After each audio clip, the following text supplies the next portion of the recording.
皆さんごきげんよう、上川薫です。今回取り上げる話題はウクライナ情勢プラスアルファ日本の安全保障に関わる事件も発生しているので、合わせて解説を行っていきます。今回取り上げる主な話題は、ウクライナに対するロシア軍の大規模なミサイルとドローンによる攻撃。後半においては、中国軍機が日本の領空侵犯をした話題について解説していきます。現在進行形の戦争から日本は非常に多くのことを学ばなければなりません。それでは早速ウクライナの情勢から見ていきましょう。まず全体の戦況については、ロシア領クルスク州でのウクライナ軍の戦いは優勢であり、一方においてウクライナ領東部戦線においてはロシア軍の攻勢にウクライナ軍が押されているという状況です。この構図についてはウクライナ、ロシア双方ともに頭を悩ますような事態になっています。そうした地上戦の話とはまた別に、ここ最近ウクライナ軍の遠距離攻撃が続いていたのですが、今度は逆にロシア軍の方からウクライナ全土に対するミサイルと大型ドローンによる遠距離攻撃が行われました。ロシア軍が大規模攻撃、ウクライナ全土の都市や電力網を狙う。ロシア軍が夜間にドローンやミサイルを使ってウクライナ全土のエネルギーインフラに対して大規模な攻撃を行った。少なくとも7人の死者が出たほか、各地で停電が報告されている。ウクライナのシュミハリ首相は、少なくとも15州がエネルギーインフラを標的としたロシアの大規模な攻撃の影響を受けた。国営送電会社ウクレエネルゴが電力網の安定のため緊急で送電の停止を行った。ウクライナのエネルギー供給企業の最高経営責任者によれば、ロシア軍の攻撃を受けて首都キーウやドニプロなど一部の都市で停電が発生した。ここからは記事の補足。ロシア軍が発射したのは計236点、ミサイル127発、自爆型無人機109機と伝えられています。その内訳としては、キンジャール3発、イスカンデル6発、KH-22 3発、その他のミサイルずらずらっと並んで、最後に自爆型無人機シャヘドが109機となっています。これに対する迎撃、軍事ブロガーの JSF 氏がそれぞれ速度別に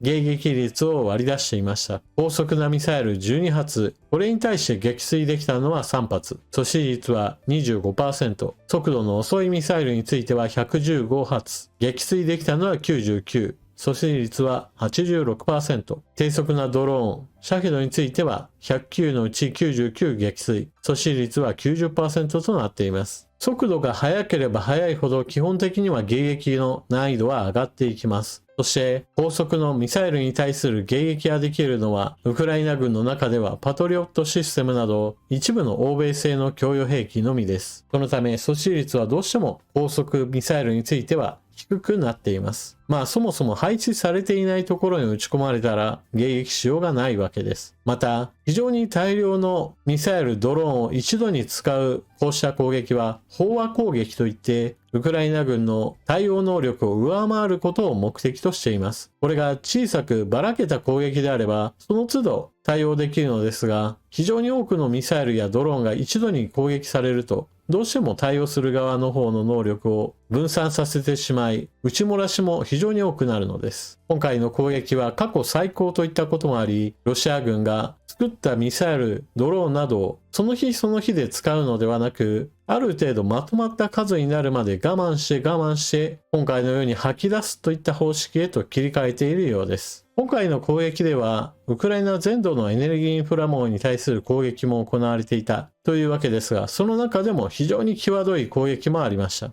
例えばこちらは、ウクライナの首都キーウにある貯水ダムの水力発電施設に対する攻撃です。施設に対しては何発かミサイルが撃ち込まれたようなのですが、ダム本体に対する攻撃が当たっていたら、ダムの決壊、そして下流域における一般市民の大きな被害へとつながりかねない人道上非常に問題のある攻撃です。また、エネルギーインフラへの攻撃をしたとは言っても、いつものように一般市民を狙うような攻撃も紛れ込んでおり、今回も市民の犠牲が出ています。ウクライナ軍がロシアの空軍基地や弾薬庫、戦略資源である石油備蓄などを狙うのにロシアの方は戦争犯罪である一般市民への攻撃を繰り返し行い続けています。ロシアとしては、ウクライナ軍がクルスク州に越境攻撃はしているものの、少なくともロシアの首都モスクワへ攻め上がってくるわけではないので、どのような戦争犯罪をしても自分たちは裁かれることはないと考え、このような戦争犯罪を繰り返してしまうのでしょう。続いて、ウクライナ軍が攻撃したわけでもなさそうなのに、ロシア最大のオムスク製油所といったところで大きな火災事故が発生しています。ロシア西シベリアの石油精製所で火災、複数の爆発音、1人死亡。ロシアの西シベリアにあるオムスク州で石油精製所で火災が発生し、少なくとも1人が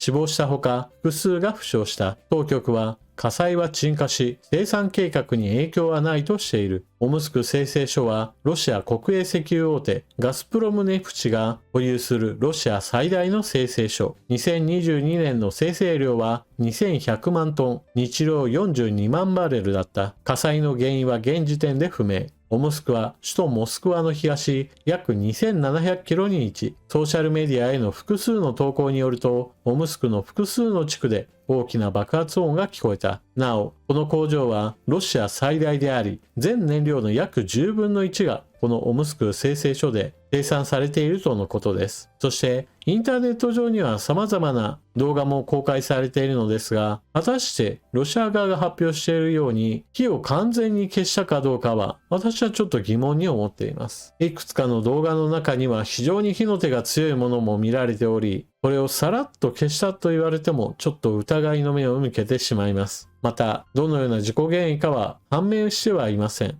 ウクライナ国境から見た場合、2000キロ以上離れているところで、従来のウクライナ軍のドローンではここまでの攻撃は届きません。しかし、もしかしたらロシア国内にウクライナ側の工作員も入っているのではと思わせるような今回の火災でした。そして、ウクライナ軍の攻撃によって炎上しているロストフの石油備蓄なのですが、さすがに燃えるものがもはやなくなったかもしれないという話が出ています。現地から上がってきた映像なのですが、石油タンクはもう完全に真っ黒焦げになっていて、大きな火の手は上がってはいません。これは消防の活力により火を抑えたというよりも、もはや燃えるものがなくなったことにより、楽に火が消せるような状態になったようです。画面奥側にまだ原型をとどめているタンクもそれなりにあることから、施設の全損といったものは避けられたようです。ただし、被害の規模はかなり大きなもので、この施設がまともに復旧するには、多大な資金投入と時間が必要となるでしょう。ロシアによるウクライナ侵略によって戦争の現実が突きつけられています。まず第一に攻撃する側は戦争犯罪はあまり気にしないということです。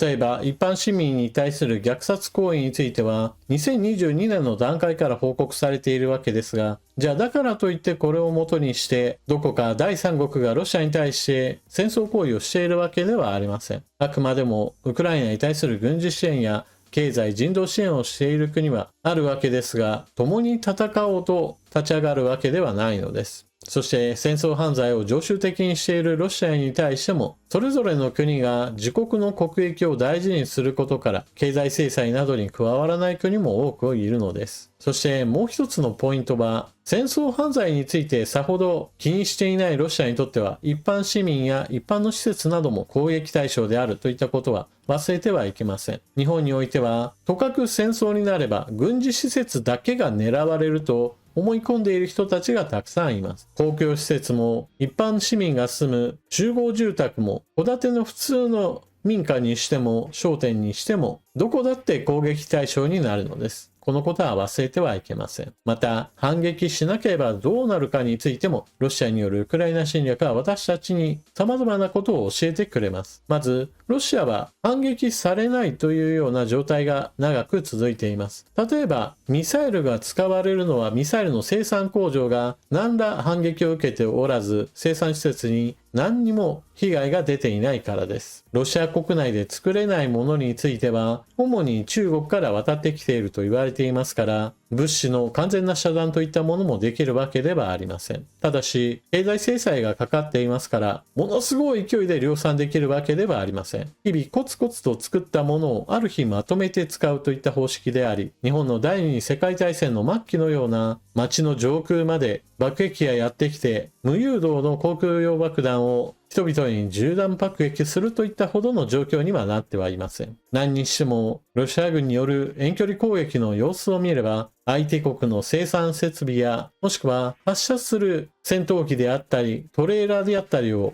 潰すことは非常に重要です。基本的に日本は専守防衛のため、長い間とにかくやられた時だけ少しだけ反撃しようという考え方でした。しかし、現実においては相手方に打撃が加わらないということはどうしても相手がやりたいようにやってしまうというのを今まさにその戦争の現実として私たちに教えてくれているわけです。そのためにウクライナは長射程のミサイルを自国で開発し、少しでもこの状況を改善しようとしているわけです。さて、そのようにしてロシアによるウクライナ侵略様々なところで学べる点があるわけですが、じゃあ日本で何が起こっているかについて今度は現実を見てみましょう。中国軍機の領空侵犯、政府、中国側の狙いの分析進める。26日、中国軍機による日本の領空侵犯が初めて確認されました。政府は中国側の狙いについて分析を進めるとともに、警戒監視に万全を期すことにしています。防衛省によりますと、26日午前、中国軍の Y9 情報収集機1機が長崎県五島市の男女群島の南東沖上空でおよそ2分間、日本の領空内を飛行したということです。中国の軍用機による領空侵犯が確認されたのは初めてです。外務省の事務次官は、中国大使館の臨時代理大使を外務省に呼び、極めて厳重に抗議するとともに、再発防止を強く求めました。今回の領空侵犯について、防衛省幹部の一人は、中国の海軍や海警局が日本の領海に侵入したことが相次いで確認されている中、空と海の双方で日本の権益を侵そうとしているのではないかという見方を示しています。政府は中国側の狙いについて分析を進めるとともに、再び同様の事態が起きないよう、警戒と監視に万全を期すことにしています。今回の中国軍機の動きについては、情報が公開されています。報道概要として、中国軍機の動きが赤い線で示されています。結構直線的に九州地方に向かってきて、その後ぐるぐると男女半島の周りを回った上で、その中で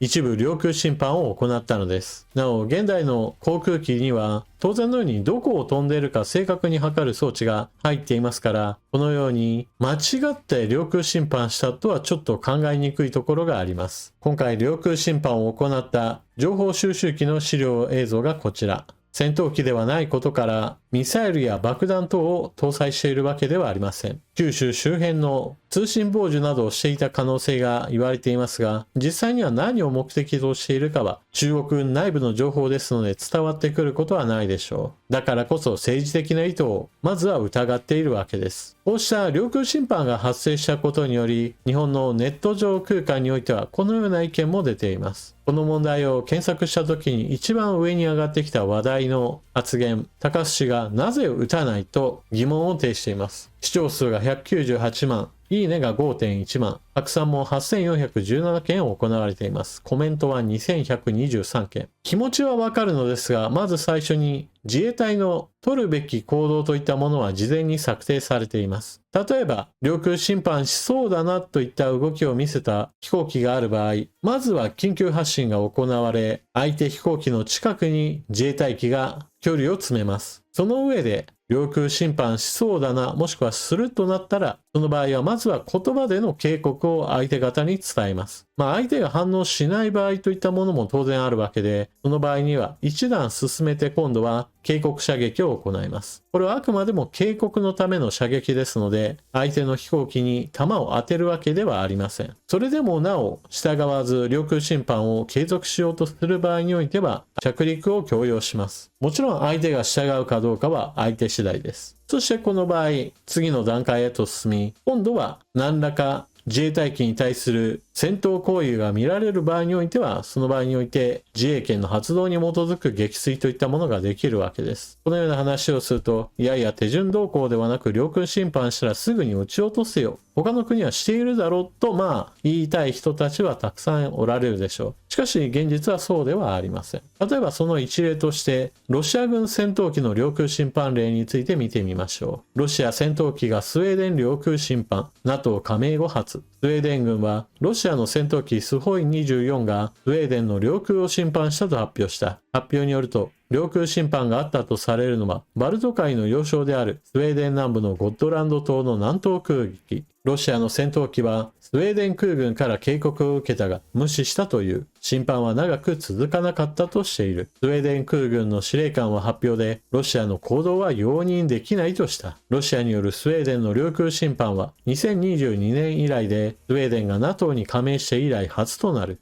フィンランド国境警備隊も南東部ロビーサ近郊でロシア軍機4機が領空侵犯した疑いあると発表した。領空侵犯は10日に発生し、一時フィンランド領内の 2.5 キロまで及んだ可能性があるとしている。記事の補足ですが、フィンランドに対する領空侵犯は2022年にも日本語記事がありました。領空侵犯即撃墜だといった話は実際にはなかなかできるわけではありません。他にはアメリカの領空に中国のスパイ気球だと見られるものが飛来した際に撃墜したという例はあるのですが、これはあくまでも人の乗っていないものなので、警告して出ていけと言っても話が通じる相手ではないし、かといって空に浮かんでいるこの気球が地上に落ちてきたら一般国民に被害が出るかもしれないという意味で撃墜することの正当理由があったわけです。だからこそ撃墜したわけです。そして何といってもこうした他の国と比較する場合において日本がちょっと特殊なのは、そもそも専守防衛を掲げている以上、領空侵犯だ、さあ今すぐ撃ち落とせといった話に日本の基本方針と相入れないのです。ですからそもそも領空侵犯したんだから撃墜しようとなれば、今の憲法体制そのものを切り替えて撃たれるまで待とうではなくて、もう危険なんだから撃ち落とそうといった基本方針そのものを変更すべきでしょう。今回の中国軍機の領空侵犯であれば相手方が戦闘機ではないといったこともポイントです。もしも相手がミサイルをたっぷりと積んだ状態で領空侵犯し、自衛隊機の出ていけという命令に従わない場合においては凄まじい緊張感に包まれることでしょう。しかし今回の場合であればミサイル等を積んでいない情報収集機ですから、戦闘に及ぶといったことはあまり考えられません。だからこそ今回の事例ではそこまでの話にはならなかったわけです。ただしだからといってこれを軽い事態だと思ってはいけません。日本の場合だとこうした時に遺憾法といってとりあえず言葉だけでは何か言うんだけれども行動には特に何もしないといったことがいつものこととなっています。しかしそれでは中国側にしてみたら何をやっても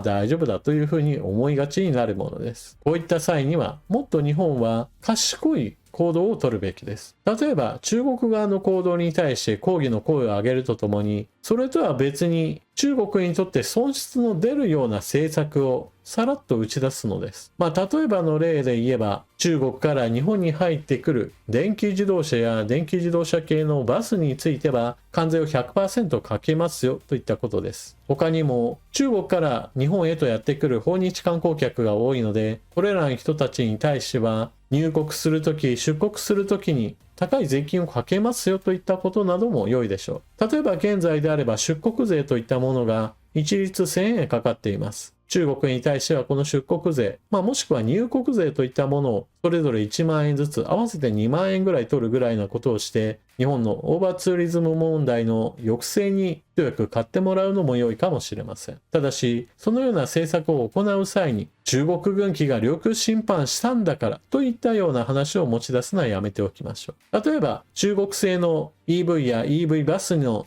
輸入に関して関税を 100% にするというのは口実としては日本の産業界を守るためといったものを普通に持ち出せば良いのです。現在 EV バスについては中国のメーカーが非常に安売り攻勢をかけており、日本のバス会社においても採用が始まりつつあります。しかし日本のメーカーも EV バスは作っていますから、自国産業の保護の名目にするのは決して悪いことではありません。しかもすでに前例があります。アメリカのバイデン政権は中国製の電気自動車に関しては関税 100% をすでに発表しており、お隣の国カナダのトルドー政権もこれに倣って中国製の EV に関しては 100% 関税をかけようとしています。このような流れはヨーロッパにおいてもそうで、中国製の EV がヨーロッパ市場を席巻するかもしれないという危険性があることから、関税をもっと高くしようといった議論は盛んになっています。すでに一番乗りといったわけでもないのですから、アメリカやカナダと同様にして日本も中国製の EV に関しては関税 100% をかけるといったことを行うのも良いでしょう。そのような中国にとってマイナスとなるような行動を中国が何かやったらすかさず出すといったことを行えば、これを習慣化させることによって中国もまた抑止力によって抑えられるといったことがあるわけです。中国の軍拡が続いている以上、彼らは日本に対して自分たちの方こそ優位に立っていると思いがちです。しかしそのような思いを打ち砕くためにも日本は明確にノーを突きつけるといったことを行動で示すべきです。ちなみにここ最近の話で言えば、日本は NATO 加盟国それぞれとの共同訓練を日本で実際に行い続けています。それは